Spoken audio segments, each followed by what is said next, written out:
Pasensya jud kayo. Kaya ang gingon sa Biblia, ang tao nakasala, ang Diyos nagpakamatay sa langit. Nagpakamatay sa langit. Ang Diyos nagpakamatay para sa mga makasasala. Ang problema, ang tao nga nakasala, 5 minutes. ipakamatyan naman ni Kristo. Ang problema kay ipakamatyan ni Kristo, ni paalik sa paglunang sa pagpakasala. No?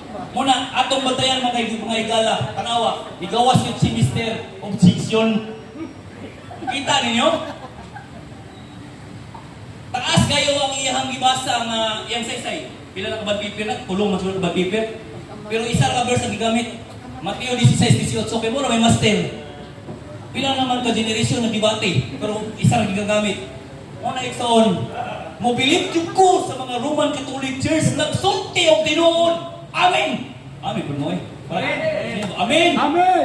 Nagsulti og tinuod nga bakak. Ang problema lang yun, kay bakak lagi. Gidungagan mo. Pasensya na kayo.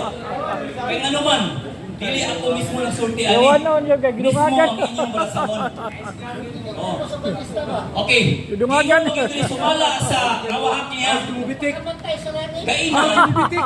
Wala pa ba pangutana siya gainan? Nakalimot ko ba? Kung kanus agad natukod ang Iglesia ni Cristo, sadyang buhay pa siya o patay na? Wala pa na. O, di ba? Sa buhay pa.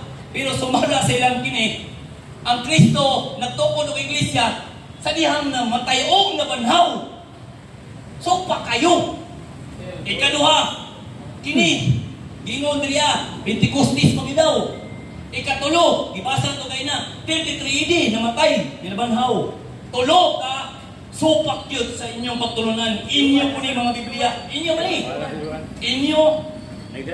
Inyo. O inyo. Sunod, tanawa. Mateo 16:18, gipangutanan ako sa iya, mao ba na iglesia gitukod, I will build ang